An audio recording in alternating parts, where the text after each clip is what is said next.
Arjen, logopedia është një shkencë e re edhe u zhvillu relativisht vonë. Çka është logopedia dhe si u zhvillua ajo? Logopedia si shkencë dhe si profesion e ka bazën tek shkencat e defektologjisë në Universitetin TUS të Bosnjës. Më pastaj përgjatë viteve dhe dekadave është ndarë në mënyrë të pavarur prej këtyre shkencave dhe e ka bazën e to, mirë po e ka dhe zhvillimin dhe degët e saj si shkencë e pavarur më vete, që i trajton, i studion, i trajton dhe i parandalon çrregullimet e komunikimit verbal të folurës, si dhe gjitha segmentet që hyjnë në këto dy rubrika verbale, si dhe gjithashtu i studion shkaqet, rrugët, metodat dhe mënyrat se si vijnë këto çrregullime dhe si parandalohen, por edhe studimet shkencore se si trajtohen dhe mënyrën se si të këshillojnë prindërit dhe të qasen me popullatën që kanë nevoja apo probleme shëndetësore të tilla t'u japin udhëzime profesionale. Çka shohim në praktikisht është që shumë fëmijë sot zakonisht flasin ma vonë. Nëse e krahasojmë me vite më herët, domethënë është relativisht vonë nëse bëhet ky krahasimi. Pse ndodh kjo? Çka ka ndryshuar që më ndodh kjo vonesa në të folën? Kemi faktorë të shumë që kanë ndikuar në këtë drejtim.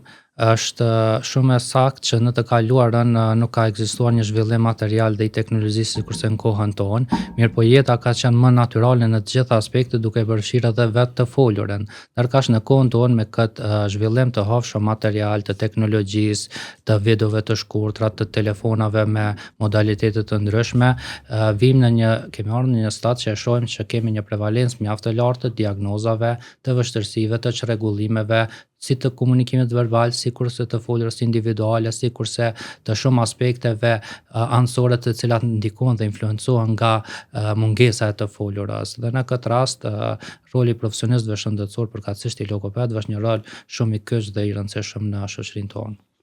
Po mendoj që jo çdo vonesë është jo normale.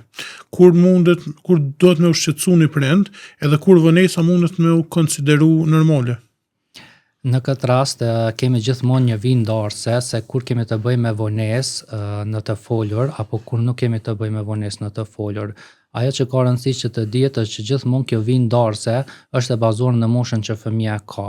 Kështu nëse kemi të bëjmë me fjalën apo rrokjen e parë, atëherë periudha optimale është deri 12 muajsh. Nëse thotë rrokjen apo fonemen e parë fëmia në moshën 1 vjeç e gjysmë, në këtë rast kemi vonesë. Nëse bëhet fjalë për shtimin e numrit të fjalëve në fjalor dhe i kemi moshën 3 vjeç apo 3 vjeç e gjysmë dhe i kemi më pak se 300 fjalë, më pak se 200 apo 150 fjalë, në këtë rast kemi vonesë në numrin e fjalëve. Më pastaj nëse e kemi periudhën afër moshës 5 vjeç dhe kemi një numër të madh të tingujve të çrregulluar në sferën e artikulimit, në këtë rast kemi të bëjmë me vonesë në formësimin e drejtë të shqiptimit. Pra gjithmonë është mosha dhe është lloji problemit ajo që përcakton se kur kemi të bëjmë me vonesë në të folur apo në cilën do nga sferat e të folurit apo nuk kemi të bëjmë me vonesë. Po nëse kisha bëu do pyetje, çfarë pritshmëri do të më pas realisht për një fëmijë 1 vjeç? Cili është diapazoni i të folurit të tij te fëmia 1 vjeç? Në moshën 1 vjeçare, ajo që ka rëndësi të dihet është që fëmia, pra në periudhën nga 6 muajsh deri në moshën 1 vjeçare të filloj belbëzimin apo gugatjet. Belbëzimi në këtë moshë nuk është ai problematik që njohin njerëzit si belbëzim, por është belbëzim fiziologjik dhe është hapi i parë i suksesshëm logopedik në zhvillimin gjuhësor të fëmijës. Dhe në këtë rast kur fëmia fillon të gugat, të tenton të thotë fonema, të përpiqet të lëviz buzët, atëherë kemi parashenjat e parë në moshën 7-8 muajshe që fëmia ka filluar një zhvillim logopedik të shëndetshëm. Ndërkaq kur e mrin moshën 9 muajshe, 10 muajshe, fillon që të thotë ba, ma, apo baba, mama, apo qoftë edhe fonemin më të thjesht, pasi fonema dhe rrokja e parë nuk tregon të folurën siç kuptohet zakonisht nga prindit. Nën kupton thjesht fonemen e parë, në këtë rast e shohim se jemi në vijë me moshën 7-8 muajshe, 9 muajshe, 1 vjeçe të zhvillimit të fëmijës. Por nga belbëzimet e lëvizjet e buzëve deri tek fonema e parë në moshën 10 deri në 12 muajshe. A mundesh më na elaboru edhe të mosha edhe pse e përmende më herët? 2, 3 dhe 4?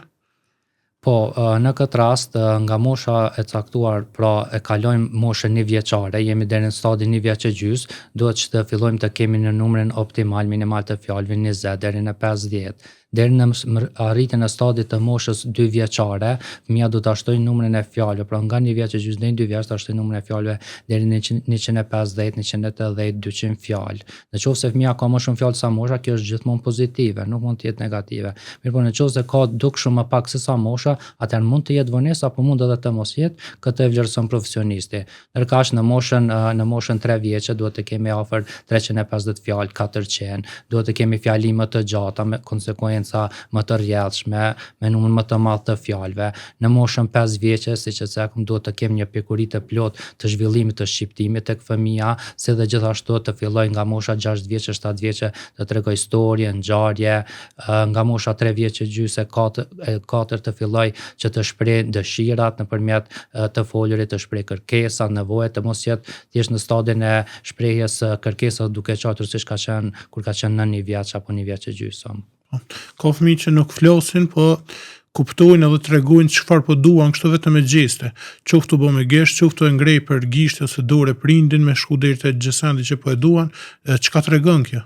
Ajo që duhet të dim këtu është se bërja me gesht gjithmonë është një gjë pozitive. Kur fëmia është i aftë që të bëj me gesht, atëherë kemi një gjendje më të mirë në aspektin logopedik të fëmijës se sa në gjendje kur ai nuk është në gjendje që të bëj me gesht. Pastaj kapja për dorë prindit apo dikujt që t'ia shpreh një kërkesë apo dëshirë, kjo është një shenjë sociale. Dhe shenjat sociale nuk i kanë fëmijët me autizëm. Prandaj kush ka shenja të tilla nga fëmijët që bën me gesht e kap dorën e prindit apo të moshatarit, tregon se ky fëmijë nuk duket që të jetë fëmijë me autizëm.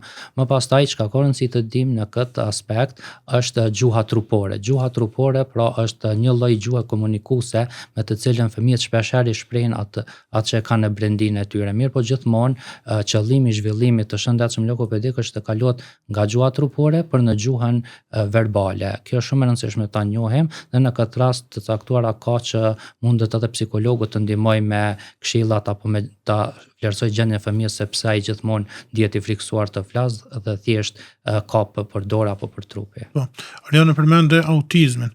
Cilat janë shenjat që tregojnë që një fëmijë ka autizëm?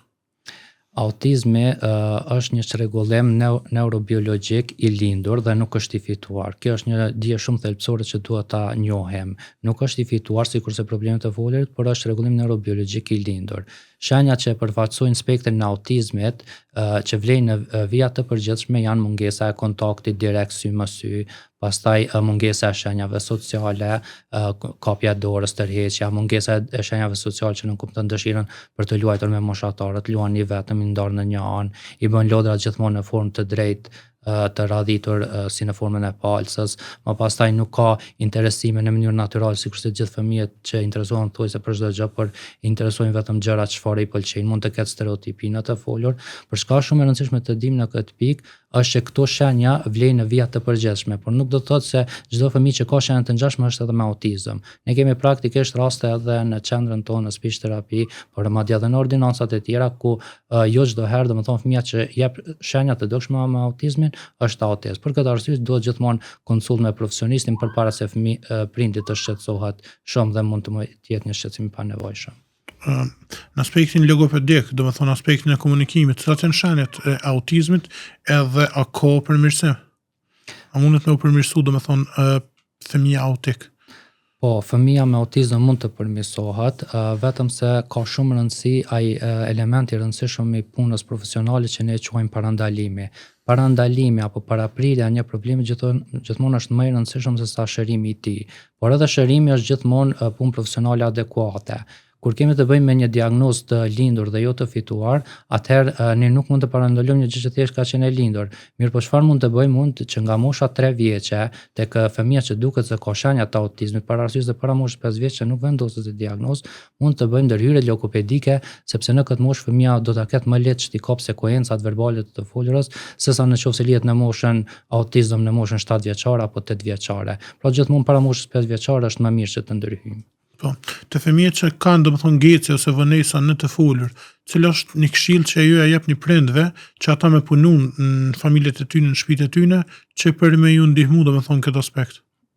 Ajo që ka rëndësi në këtë aspekt është që prindrit të mos i japin vrejtje interferuese fëmijëve të tyre. Vrejtjet interferuese janë të atilla kur prindi përpiqet ta ndihmoj, mirë po pa dashje gabon dhe e dëmton fëmijën, kur i thuhet nuk po të kuptojmë, përsërit edhe një herë, thuje pak më mirë, thuje ç'është duhet. Në këtë rast, si e ndihmon prindi fëmijën, thjesht duke ja modeluar fjalën apo fjalinë siç duhet. Për shembull molla, kur fëmia thot sakt, prindi duart troket.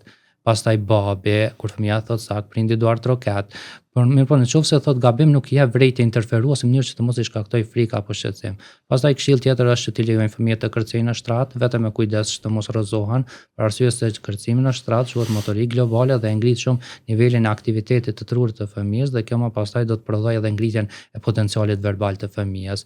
Pastaj këshill tjetër është që të largohet telefonit, të mos shoqërohet telefoni me rutinat e përditshmërisë, të zëvendësohet me një dhuratë apo një çokoladë, të fshihet telefoni dhe të bëjmë lojë sikur nuk e gjejmë kohësh, në mënyrë që fëmia në mënyrë automatike të kuptojë se nuk ekziston telefoni dhe do të ketë dëshirë të luajë me balona, të dalë në natyrë dhe në këtë mënyrë menjënimi i teknologjisë paraqet një hap shumë të rëndësishëm në aspektin prindëror. A ka një moshë që guxojmë ja dhon telefonin, për shembull 3, 5 ose një moshë tjetër, për shkak se telefoni përveç anëve negative, na jena dëshmitar të asaj që i ka edhe anë pozitive. Shumë prej fëmijëve pa i bu 5 vjet flasin anglisht rrjedhshëm, kuptojnë shumë gjëra, domethënë që kanë supermes telefonit. Në këtë aspekt, fëmia nuk duhet që të ketë qasje në telefon dhe në pajisjet përgjithësi të teknologjisë. Rekomandimi është deri në moshën 8 vjeçe, 7 vjeçe, 10 vjeçe. Fitimi i gjuhës angleze nuk është në vetën e saj një gjë e dëmshme, është e dobishme. Mirë po, problemi është kur kjo gjë e dobishme interferon zhvillimin logopedik të fëmijës në gjuhën anëtare. Dhe në këtë rast, rekomandimi që japin edhe kolegët tonë psikolog është që gjithmonë prindrit ta informojnë fëmijën vetë për çka fëmia ka nevojë, për kopsh, për shkolla apo çka do, mirë po jo fëmia të ketë qasje në këto sisteme teknologjike për arsyen sepse kjo e bën më të vështirë dhe për prindin që ta kontrollojë fëmijën se çfarë është duke shikuar apo çfarë është duke bërë. E përmendë kopshtin. Prej perspektivës tuaj si logoped, sa është mosha që do të më shku në kopsht një fëmijë, mosha që ju e shehni si më të përshtatshme, edhe më shumë i ndihmon nëse rritet, domethënë familje me nanën, me anëtar të tjerë të familjes, apo në kopsht, ku zakonisht janë mësueset rreth e moshatarës.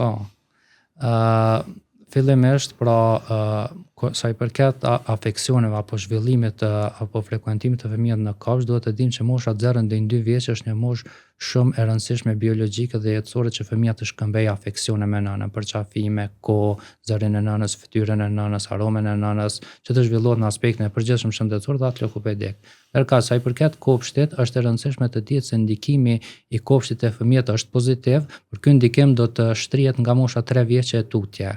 Në moshën 3 vjeçe mund të jetë njësoj si me praninë e nënës si në kopsht. Mirë po nga mosha 3 vjeçe tutje ndikimi pozitiv i kopshtit do t'jap fryte mjaft të mira si në aspektin edhe të folurit, edhe psikologjik, edhe emocional, edhe social të fëmijës, për arsye sepse ai gjithmonë është në frekuentim me moshatarët, me mësuesen, me aktivitetet që mbase nuk mund t'i bënte në shtëpi. Po. Jena dëshmitar edhe të një fenomeni tjetër, para 3, 4, 5 dekadash, familjet tona janë kanë shumë të mëdha. Kena jetu në ato që u quajt bashkallak kështu. Tash familjet janë më të vogla. Për shembull në Prishtinë, një familje mesatare ishte 3.9 anëtar, domethënë 4 anëtar. Sa ka ndikuar kjo në aspektin logopedik të fëmijëve? Me u rrit për një ambienti me shumë zona, me një ambient që relativisht ose hiç nuk ka zona të tjera. Pikërisht njohja e kësaj tematike qëndron në temën bazë që diskutojmë shpesh herë, ajo që themi se zhvillimi i madh i teknologjisë dhe i aspektit material dhe zvoglimi i aspektit të kontaktit njerëz me njerëz e ka bërë një ndryshim shumë revolucionar në jetën e njerëzve, por jo revolucionar në kuptimin pozitiv, por revolucionar në kuptimin e kalimit nga një dimension në një dimension tjetër. Dhe mungesa e një bashkallaku sikur në të kaluarën apo një kohë e kaluar vetëm me 2 apo 3 anëtar të familjes, ndoshta vetëm prind me fëmijë, jo me do e mos është e dëmshme në veten e saj. Mirë po është e dëmshme mungesa e kontaktit social, në rastin kur fëmia as nuk ka vëlla motër, e ka një moshë të konsiderueshme, as nuk ka frekuentuar kopshtin, mandej prind janë kryesisht të zënë me punë, dhe në këtë rast fëmia nuk do të gjejë zgjidhje tjetër për veten e tij përveç se telefonin, ekranin, lojnat, videolojnat e ndryshme dhe në këtë rast ky kalim nga i dimension në këtë dimension do të pasqyrojë disa prej pasojave negative në zhvillimin e fëmijëve, duke përfshirë edhe aspektin verbal logopedik. A dallojmë për shembull edhe për praktikës fëmia i parë me fëmijën e dytë, tretë, domethënë në atë aspektin që fëmia i tretë i ka pasur një vëlla ose motër më shumë dhe u rrit pak a shumë me praninë e tyne. Po, ndikon për arsyen sepse ajo çka është interesante të dihet është se mungesa e vëllat dhe motrës mund të japë efekt anësor tek individi edhe në të ardhmen e tij, si një individ i rritur. Mirë po, kur jemi tek aspekti logopedik tek mosha e fëmijërisë, ndikon për arsyen sepse e shohim që edhe kolegët tonë psikolog thonë që prindit gjithmonë duhet të jenë të një mendje kur i urdhërojnë apo i ndalojnë fëmijët diçka. Dhe në rastin kur prindit bëjnë dallim në zgjedhjet e tyre se çfarë urdhërojnë fëmin apo jo, apo në rastin që cakun kur fëmia ka mungesë të një vëlla, të një motre, të afeksioneve dhe biologjike që duhet t'i ndajë me vëllain apo motrën, në këtë rast fëmia do të fitojë një ambivalencë të tillë sikur është gjithmonë i përkthjelur. Ai edhe nëse vjen në terapi do të ketë një sjellje negative shumë të përforcuar nga kjo vetmi, por edhe nëse shkon në shkollë do të ketë çështja që të fëmijë bullizues për arsye sepse është mësuar që të jetë gjithmonë dominant dhe i kanë munguar afeksione dhe bashkëndarja e jetës me vëllain apo motrën. Të këtu vonesat problemin të folën, ose deri te oratoria ose njerëz që flasin domethënë në publik dhe njihen për të folurën e mirë kështu, son ndikojnë ona gjenetike, edhe pjesa domethënë e fëminisë të hershme kur ai u rrit në çat ambient që u rrit ai. Është një vijë ndarëse mes oratorisë dhe shëndetit logopedik. Oratoria në vetën e saj paraqet një cilësi të mirë të një individi që e ka të zhvilluar dhe mund ta ketë edhe të trashëguar. Kjo është shumë e saktë që mund të jetë të trashëguar dhe mund të ketë ndikim aspekti gjenetik. Mirë po zhvillimi shëndetësor logopedik nuk ka të bëjë as me anën leksikologjike gjuhësore, as me anën e oratorisë, aftësitë për të thurë bukur fjalët, por ka të bëjë thjesht me nivelin zhvillimor në nivelin e diagnozës apo jo, në nivelin e segmentit për moshën që individi ka apo jo, pasi ne punojmë me të gjitha moshat. Dhe në këtë rast gjithmonë ka rëndësi që për të bërë një dallim të kemi testet për kacse shëndetësore logopedike, siç janë testet diagnostifikuese që janë sjellë nga profesor Mulajm Kashka në Kosovë, të cilat e bëjnë një vijë ndarëse mes a kemi një zhvillim të mirë apo jo, a kemi një problem domethënë në nivelin e diagnozës apo jo, a kanë pasur ndikim faktorë gjenetik apo jo, dhe në këtë rast testet janë ato që përcaktojnë. Kjo fëminia, për shembull, se mosha 1, 2, 3 e tjera, për den ku veç formohet personaliteti i fëmisë, nëse rritet me një frikë ndaj diçkaje, me një dhunë, ambient dhënshëm, a mund me ndikojnë të folën? Po mund të ndikojnë për arsye sepse ne këtu i quajmë trauma, e quajnë edhe kolegët tonë psikologë, i quajmë dhe ne në shkencë me një emër të përbashkët trauma. Traumat nuk janë thjesht ajo që i njohim në përgjithësi, me kuptimin e përgjithshëm, por ka mjaft gjëra në përditshmëri që duken normale, mirë po tek fëmia bën një kundërrezonancë verbale në trurin e tij dhe kjo kundërrezonancë quhet traumë. Për shembull kur shikon shumë video reels për kohë të gjata, minuta, sekonda të shkurtë dhe shumë rreta, kjo tek fëmia akumulon traumë. Mandej kur të rriturit qeshin me të folën e tij në raste caktuara apo dhe i bëjnë mrola apo dhe siç thamë vërejtjet interferuese, këtu vin duke akumuluar kundërrezonancë verbale në mendjen e fëmijës dhe duke bërë këtë traumë. Por sigurisht edhe traumat e tilla që cakët dhe jo janë ato që ndikojnë si në shëndetin psikologjik edhe atë logopedik të fëmijës. Mund të fitohet problemi i belbëzimit, pastaj edhe si individ i rritur mund ndoshta që ta ndërprej shkollimin apo studimet për shkak të kompleksit të belbëzimit dhe në këtë mënyrë lidhen një hallk pasojash tek individi për shkak të këtyre që ka përjetuar në fëmijëri. Po. Një pyetje më së shpeshti që e bëjnë prindërit është që fëmia jam kupton, po nuk flet. Pse ndodh kjo? Kjo ndodh për shkaktarin numër 1 që është teknologjia. Mund të ketë edhe shkaktarë të tjerë, por kjo është me prevalencën më në epicentër më të madhe. Për arsye sepse një fëmijë që kupton mirë, ai potenciali i mirë i inteligjencës do të ndikojë që vetveti të zhvillohet të dhëna ekspresive logopedike dhe çdo aspekt edhe sociale të tjera. Mirë po nëse një fëmijë kupton mjaft mirë, mirë po shprehet më pak apo nuk them përgjigje, kjo tregon që inteligjenca e tij është duke u bërë atribut i teknologjisë dydimensionale që është duke përdorur. Dhe jeta tredimensionale është ajo që ka nevojitet fëmijës që atë inteligjencë ti ta zhvilloj natyralisht dhe çdo aspekt tjetër. Ka fëmijë, sidomos të emergjimtarët, ndoshta kjo pyetje lidhet më shumë me emergjimtarët, që rriten me praninë e 2 gjuhëve. Për shembull, nëse është në Gjermani, jashtë ai flet gjermanisht me bashkëmoshatar, në kopsh për shembull. Në shtëpi flet shqip. Sa e pengon që 2 gjuhësia, që atimi ju ngatru gjonat. Po mendoj është e dobishme, është e dëmshme më shumë. Dygjuesia është një dukuri pozitive në logopedi. Bilingualizmi është pozitiv, për arsye sepse tek individi vjen duke zhvilluar mendimin kritik, strategjik, ballafaqimin e ankthit dhe të stresit, mundësinë më të gjerë për të shprehur. Mirë po, ku është problemi tek bilingualizmi? Problemi është kur fëmia vjen duke absorbuar këtë gjuhë të huaj në moshë shumë të vogël dhe në praninë e ekranit telefonit. Për këtë arsye, këshillat që e japim që deri në moshën 8 apo 10 vjeç të mos ketë çaste në rrjetet sociale, mundson që edhe vetë bilingualizmi të ketë benefite të mira, sepse nga kjo moshë kur zhvillohet dygjuesia i sjell këto pasoja pozitive tek fëmia. Ndërkaq para kësaj moshe sjell një interferencë që fëmijën e bën konfuz se cilla do të jetë logopedia ime, ta quajmë kështu, në cilën do të zhvillohen apo do të kalon nëpër poligone fëmia apo do të zhvillohet natyrisht vetëm në gjuhën anëtare deri në këtë moshë. Pas kësaj moshe vazhdon edhe ashtu siç e paraportohet në plan program si morë gjuha angleze dhe gjuhët e tjera. Po, Arioni na kitë në fund të emisionit, po besoj që kanë me shiku plot prind të ri, ose ata që presin me u bë prind, çfarë kishë këshillu prind të ri në raport me fëmijët e tyre? Kjo është një pyetje mjaft e rëndësishme. Këshilla ime për prindit është që gjithmonë prindrit të jenë në vijë krahas kujdesit dhe shqetësimit prindëror, krahas orarit të punës të gjatë që e kanë për fëmijën, të jenë gjithmonë në vijë me këshillat që profesionistët i japin. Edhe nëse nuk e dërgon fëmijën tek logopedi apo psikologu, por thjesht të jetë në çastje me burimet online ku japen këshilla profesionale dhe të jetë në vijë me këto këshilla. Pastaj këshill tjetër mjaft e rëndësishme është me fëmijët të kalohet më shumë kohë. Nuk është me do e mos e dobishme që për fëmijët të punohet më shumë me 2 apo 3 puna, por më e dobishme është që të kalohet më shumë kohë me ta, krahas një pune të zakonshme që bëhet. Për arsye sepse koha e kaluar me ta mundson zhvillimin shëndetësor në të gjitha aspektet afeksionale, psikologjike, sociale, sesa që të punohet më shumë për ta. Arion, të falenderoj shumë që ishe i pranishëm, që edhe këto këshilla mjaft dobipruese, edhe shpresoj që shihemi herë tjera. Ju falenderoj edhe juve për ftesën me shumë kënaqësi.